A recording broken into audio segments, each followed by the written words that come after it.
ఏ రాజ్యాంగమైనా సరే రూపుదిద్దుకున్నది అంటే దాని వెనుక లక్షలాది మంది త్యాగాలు ఆ రాజ్యాంగం వెనకాల ఉన్నటువంటి విషయాన్ని గుర్తించాల్సిన అవసరం. ప్రపంచంలో వచ్చినటువంటి ఫ్రెంచ్ విప్లవం కావచ్చు, రష్యా విప్లవం కావచ్చు, అమెరికా విప్లవం కావచ్చు, భారతదేశంలో వచ్చినటువంటి భారత స్వతంత్రోద్యమం కావచ్చు, ప్రతి దేశ చరిత్ర లోపల ప్రజాస్వామ్య వ్యవస్థ ఆవిర్భవించినటువంటి ప్రతి దేశం లోపల దాని వెనకాల అనేక మంది ప్రజల యొక్క త్యాగాలు ఉన్నాయి. ఆ త్యాగాల పరంపరలోనే భారతదేశం నేడు ఒక ప్రజాస్వామ్య వ్యవస్థగా రూపుదిద్దుకొని 2025 నాటికి 75 ఏళ్ల భారత రాజ్యాంగం 75 ఏళ్ల రాజ్యాంగంగా అది పూర్తయినది.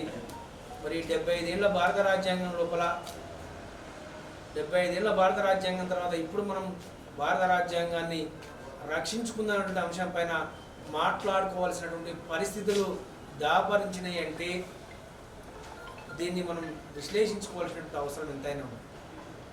ఎందుకంటే మిత్రులారా, ప్రధానంగా భారతదేశమే కాదు, ఒక విషయాన్ని మేము ఉంచుతాను. రెండవ ప్రపంచ యుద్ధం తర్వాత 1940 తర్వాత ఆసియా ఖండంలో దాదాపు 49 దేశాలు ఉంటాయి. ఆ 49 దేశాల్లో స్వాతంత్ర్యం పొందినటువంటి దేశాలు, స్వాతంత్ర్యం పొంది రాజ్యాంగాన్ని రూపొందించినటువంటి దేశాలు 3 ఒకటి ఇండియా, 2 తైవాన్, 3 దక్షిణ కొరియా. అంటే ఎన్ని శక్తియుక్తుల మధ్య, అంటే ఇన్ని దేశాలు ఉన్నప్పటికీ కూడా, ఆసియా ఖండంలోనే 49 దేశాలు ఉన్నప్పటికీ కూడా ఈ 3 దేశాలే రాజ్యాంగాన్ని రూపొందించుకొని ముందుకు పోతూ ఉన్నాయి.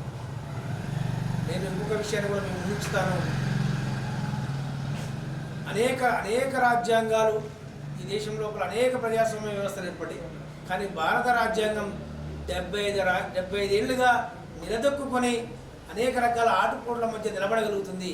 కానీ ఎంతో తెలుసు, ఇంగ్లాండ్కి సంబంధించినటువంటి సర్ ఐవర్ జెన్నింగ్స్ ఆయన ఒక మాట అంటాడు, భారత రాజ్యాంగాన్ని ఏళన చేస్తూ భారత రాజ్యాంగం ఒక సుదీర్ఘమైనటువంటిది, ఒక వివరణాత్మకమైనది అని చెప్పేసి కొంత హేళనగా మాట్లాడతారు. కానీ ఆయన తయారు చేసినటువంటి శ్రీలంక రాజ్యాంగం ఏదైతే ఉందో అది పట్టుమంటే 14 ఏళ్ళు కూడా ఆ రాజ్యాంగం నిలబడలేదు. ఇవే కాదు, ప్రపంచం లోపల రాజ్యాంగాన్ని రూపొందించుకొని అనతి కాలంలో పతనమైనటువంటి దేశాలు అనేకం ఉన్నాయి. కానీ భారత రాజ్యాంగం ఒక దృఢమైనటువంటి రాజ్యాంగంగా ఇంకా ముందుకు కొనసాగుతూ ఉంది. ఈ సందర్భం లోపల మిత్రులారా, నేను కొన్ని విషయాలు ముందుస్తాను, 2-3 నిమిషాలు క్లోజ్ చేస్తాను. భారత రాజ్యాంగం ఇంత సమర్థవంతంగా ఉండడానికి కారణం భారత రాజ్యాంగ నిర్మాతల యొక్క దీర్ఘదృష్టికి నిదర్శనం. ఇలాక మిత్రులు మాట్లాడినట్టు అంత ఆషామాషైనటువంటి రాజ్యాంగం కాదు. ప్రతి విషయం గురించి కూడా కూలంకషంగా వివరించబడ్డది. అది కులం కావచ్చు, మతం కావచ్చు, సంస్కృతి కావచ్చు, బాలబాలికలు కావచ్చు, స్త్రీలు కావచ్చు, పురుషులు కావచ్చు, అనేక అంశాల గురించి వివరించబడింది. అంటే భారత రాజ్యాంగం యొక్క సారాంశం ఏం చెప్తా ఉందంటే ముఖ్యంగా చాలా స్పష్టంగా భారత రాజ్యాంగం అనేది ఒక స్వేచ్ఛ, సమానత్వం, సౌభ్రాతృత్వం, న్యాయం అనేటువంటి ఒక ఆదర్శాల సమూహాన్ని వ్యక్తపరుస్తూ ఉంది. కాబట్టి ఈ ఆదర్శాల సమూహం లోపలనే భారత రాజ్యాంగం రూపుదిద్దుకుంది. ఈ ఆదర్శాల సమూహం లోపలనే పాలకులు నడుచుకోవాల్సినటువంటి అవసరం ఉంది. ఆ వైపుగా పాలన కొనసాగుతూ వస్తూ ఉంది 75 ఏళ్ళుగా. దీనికి అంతటి కారణం భారత రాజ్యాంగ నిర్మాతల యొక్క దీర్ఘదృష్టి. ఇంకొక విషయానికి వస్తే, అన్నింటికంటే ముఖ్యంగా రాజ్యాంగం లోపల మనకి అన్నింటికంటే ముఖ్యంగా ప్రథమ ప్రాధాన్యతగా మనకు అందించినటువంటి బలమైన ఆయుధాలు ఏమైనా ఉన్నాయంటే అవి హక్కులు మాత్రమే. ఆ హక్కులైనటువంటి ఆయుధాలను రాజ్యాంగ నిర్మాతలు మనకు అందించారు. కానీ ఆ హక్కులను రక్షించుకోవడం, హక్కులను ఇవ్వడమే కాదు, హక్కులను రాజ్యాంగంలో ఎట్లా రక్షించుకోవాలని చెప్పేసి అది హైకోర్టు పరిధిలోనైతే 226 ఆర్టికల్, సుప్రీంకోర్టు పరిధిలోనైతే 32వ ఆర్టికల్ ప్రకారం ఏ విధంగా మరి కల్పించబడినటువంటి హక్కులను పరిరక్షించుకోవాలో కూడా, అంటే హక్కులను ఇచ్చి రాజ్యాంగం వైదొలగలేదు. ఆ రాజ్యాంగం కల్పించినటువంటి హక్కులకు భంగం కలిగితే కూడా ఎట్లా రక్షించుకోవాలో అది కూడా రాజ్యాంగంలో లోపల చాలా స్పష్టంగా నొక్కి చెప్పబడ్డది. ఆ విధంగా ఒక బలమైనటువంటి ఆయుధాలను భారత రాజ్యాంగం మనకు అందించింది. అదేవిధంగా మిత్రులారా 75 ఏళ్ల భారత రాజ్యాంగం లోపల ఇప్పటికీ భారత రాజ్యాంగం సుమారుగా 106 సార్లు సవరణలకు గురైంది. ఒకటే చెప్తా ఉన్నాం, అది ఏ పాలకుడు అధికారంలోకి వచ్చినా ఎవడు అధికారంలోకి వచ్చినా రాజ్యాంగం అనేది, రాజ్యాంగ సవరణ అనేది ప్రజల యొక్క ఆకాంక్షలకు అనుగుణంగా జరగాలన్నటువంటిది అది రాజ్యాంగం యొక్క రాజ్యాంగ ప్రవేశిక యొక్క సారాంశం. కానీ మందబలంతో ఈరోజు రాజ్యాంగ సవరణ జరుగుతున్న తీరు చూస్తూ ఉంటే కనీసం ఈ రాజ్యాంగం లోపల ఒక సమైక్యమైనటువంటి వ్యవస్థ ఉన్నది. రాష్ట్ర ప్రభుత్వాల యొక్క అభిప్రాయం తీసుకున్నటువంటి విజ్ఞత కూడా లేకుండా పోతూ ఉంది. వచ్చినటువంటి లేబర్ కోడ్లు కావచ్చు, తీసుకొచ్చిన వ్యవసాయ చట్టాలు కావచ్చు, ఈ మధ్యన తీసుకొచ్చినటువంటి నూతన విద్యా విధానం కావచ్చు, కనీసం రాష్ట్రాల యొక్క అభిప్రాయాలు తీసుకోకుండా ఏకపక్షంగా రాజ్యాంగంలో ఉన్నటువంటి సమైక్య స్ఫూర్తికి విఘాతం కలిగిస్తూ కేంద్ర ప్రభుత్వం ముందుకు పోతూ ఉంది. ఇవన్నీ కూడా రాజ్యాంగాన్ని అంటే రాజ్యాంగంలో ఉన్నటువంటి నిబంధనలను ఉల్లంఘిస్తున్నందుకు నిదర్శనంగానే భావిస్తూ ఉన్నాం. అదేవిధంగా అనేక మంది ఆధిపత్య శక్తులను కూడా అంటే రాజ్యాంగాన్ని అంటే మేము ఏదైనా చేయగలుగుతాం అనేటువంటి శక్తులను కూడా నిలువరించగలిగినటువంటి శక్తి ఒక భారత రాజ్యాంగానికే ఉంది. అలాంటి ఆధిపత్య శక్తులను కూడా భారత రాజ్యాంగం నిలువరించింది. అదేవిధంగా ఈ మధ్య కాలం లోపల కేంద్ర ప్రభుత్వం ఒక అసమ్మతిని తట్టుకోలేకపోతా ఉంది. విద్యావంతులుగా బుద్ధిజీవులుగా రాజ్యాంగ పరిధికి లోబడి ప్రశ్నిస్తూ ఉన్నారు. కానీ ఆ ప్రశ్నలను తట్టుకునేటువంటి పరిస్థితి లేదు. న్యాయం మాట్లాడితే భరించే పరిస్థితి లేదు. స్వేచ్ఛ మాట్లాడితే, సమానత్వం మాట్లాడితే, హక్కుల గురించి మాట్లాడితే అంటే అసమ్మతి అనేటువంటిది ఒక ప్రజాస్వామ్యం లోపల ఒక సద్విమర్శగా స్వీకరించి దానికి సరైనటువంటి పరిష్కారాన్ని చూపించాల్సినటువంటి పాలకులు నేడు భావ ప్రకటన స్వేచ్ఛ పైన యథేచ్ఛగా దాడి చేస్తున్నారు. భావ స్వేచ్ఛ ప్రకటన పైనే కాదు, వ్యక్తులను కూడా లేపేస్తూ ఉన్నారు. అందులో కుల్బుర్గి కావచ్చు, అదేవిధంగా అనేక మంది ప్రముఖమైన వ్యక్తులు గౌరీ లంకేష్ కావచ్చు, స్వామి అగ్నివేష్ కావచ్చు, ఫాదర్ స్టాన్ స్వామి కావచ్చు, మొన్న మరణించినటువంటి ప్రొఫెసర్ సాయిబాబా కావచ్చు, ఇప్పటికీ జైల్లో అంటే కోర్టుకు నిబంధనలకు లోబడి ఒక 4 గదుల మధ్య ఒక జీవితం గడుపుతున్నటువంటి వరవరరావు కావచ్చు. అంటే ఇలాంటి మేధావుల పైన, బుద్ధిజీవుల యొక్క భావ ప్రకటన పైన ఈ కేంద్ర ప్రభుత్వం ఆర్ఎస్ఎస్ కన్సర్న్లో నడుస్తున్నటువంటి బీజేపీ తీవ్రమైనటువంటి దాడులకు పాల్పడుతూ ఉంది. ఇది రాజ్యాంగాన్ని అనంగానే మనం అందరం కూడా భావించాల్సినటువంటి అవసరం ఉంది. అదేవిధంగా అభివృద్ధి పేరుతో కూడా ఈరోజు ఆనందం జరుగుతాం. మనం చూస్తూ ఉన్నాం, మిత్రులాగా మాట్లాడు ఛత్తీస్గఢ్ లోపల అభివృద్ధి అంటూ ఉన్నారు.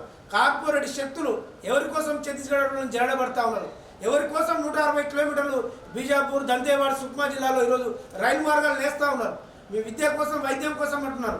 ఈరోజు మావోయిస్టులు కావచ్చు, నక్సలైట్ పార్టీ కావచ్చు, వాళ్ళు కూడా అదే అంటూ ఉన్నారు కదా. ఆ ఆదివాసులకు సరైనటువంటి విద్యా వైద్యం అందించండి, అదేవిధంగా ఆ సంపద పైన వాళ్ళకి హక్కులను కల్పించండి అని చెప్తా ఉంది.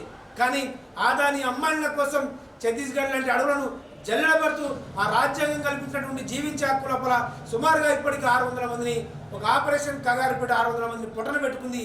అంటే జీవించే హక్కును ఈ ప్రభుత్వం కాలరాసిందా లేదా అనేటువంటి మనం ఆలోచన చేయాలి.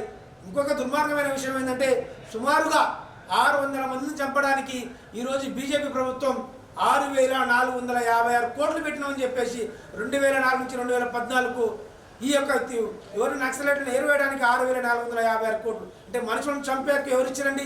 భారత రాజ్యాంగం లోపల ఒక సమస్య ఏదైనా వచ్చినప్పుడు దాన్ని చర్చించుకోవాలి, ఆ చర్చల ద్వారా పరిష్కారాన్ని వెతుక్కోవాలి. కానీ ఆ చర్చలకు ఆస్కారం లభించకుండా మొన్న పహల్గామ్లో 29 మందిని భారతీయులను చంపితే కనీసం వాళ్ళు ఎడిపోయినటువంటి కూడా ఇంతవరకు ఏరువేలే. ఆ డ్రోన్లు ఎక్కడ పోయినాయి? ఆ ఇజ్రాయెల్ సాంకేతిక పరిజ్ఞానం ఎక్కడ పోయింది? వీరందరూ రాజ్యాంగ పరిధి లోపలనే ఉన్నారు కదా. శత్రు దేశం అయినటువంటి పాకిస్తాన్తో చర్చలు జరుపుతారు. కానీ ఈ దేశంలో ఉన్నటువంటి ఈ దేశం మూలవాసులైనటువంటి ఆదివాసుల తరఫున నిలబడుతున్నటువంటి ఆ యొక్క మావోయిస్టులతో శాంతి చర్చలు జరపడానికి మీకు ఎందుకు నోరు రాదు? ఎందుకు వాళ్ళని పిలువరు? మరి వాళ్ళకి రాజ్యాంగం కల్పించిన హక్కులు వాళ్ళకు వర్తించవా? ఈ దేశం లోపల వాళ్ళు పనులు దారా? ఇవన్నీ కూడా అంటే మొత్తంగా రాజ్యాంగ హననం జరుగుతూ ఉంది. మిత్రులారా, చివరిగా నేను ఒకటే విషయం చెప్పి ముగిస్తాను. అంబేద్కర్ చెప్పినటువంటి విషయాన్ని అన్నిటికంటే ముఖ్యంగా లౌకిక స్ఫూర్తి చాలా దెబ్బతింటా ఉంది. రాజ్యాంగంలోనే సర్వధర్మ సమభావన ఉన్నది. ఈరోజు సనాతన ధర్మం తీసుకొస్తా ఉన్నారు. రాజ్యాంగంలో స్వేచ్ఛ, సమానత్వం, సౌభ్రతత్వం, న్యాయం అంటే ఏంది? సర్వధర్మ సమభావన. అది కాకుండా ఒక సనాతన ధర్మం పేరిట మొత్తం కూడా ఈ దేశం లోపల కలుషితం చేస్తూ ఉన్నారు. ఈ దేశం లోపల మైనార్టీలు వాళ్ళకైతే కనీసం చీమల్లాగా దోమల్లాగా కనపడతా ఉన్నారు. వాళ్ళ హక్కులు రాజ్యాంగం లోపల మైనార్టీలకు కల్పించినటువంటి హక్కులు కూడా ఈ పాలకులకు కనపడడం లేదు. కాబట్టి లౌకిక స్ఫూర్తి కూడా దెబ్బతింటా ఉంది. దాన్ని కూడా మనం ఎదుర్కోవాల్సిన అవసరం ఉంది. మిత్రులారా, అన్నింటికీ ఈ రాజ్యాంగాన్ని రక్షించుకోవాలంటే చివరిగా ఒకటే పరిష్కారం, అది ప్రజల్లో మనం చైతన్యాన్ని తీసుకురావాలి. ఈ సందర్భంగా మీకు ఒక విషయాన్ని మేము ముందుంచుతాను. అంబేద్కర్ చెప్పినటువంటి మాటలను, భారత రాజ్యాంగం అనేక త్యాగాలు, రక్తము, కన్నీళ్ల ఫలితంగా రూపుదించబడ్డది.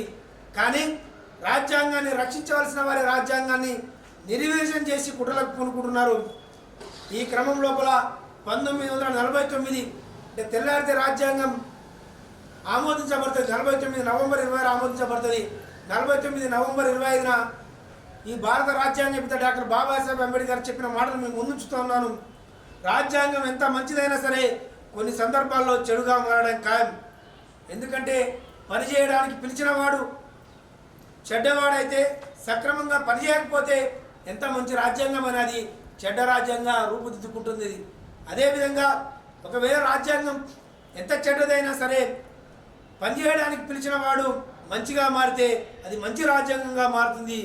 ఈ వ్యాఖ్యలను అంబేద్కర్ అనుసరించినటువంటి ఈ వ్యాఖ్యలను మనమందరం కూడా ఒక చైతన్యవంతమైనటువంటి ప్రజలను తయారు చేసుకోవడం ద్వారా, అదేవిధంగా పాలకుల యొక్క రాజ్యాంగ వ్యతిరేక విధానాలను ప్రజల ముందు ఉంచడం ద్వారా మనం భారత రాజ్యాంగాన్ని నిలబెట్టుకోగలమైనటువంటి ఒక విశ్వాసాన్ని మనం ప్రజల్లో కల్పించాలి.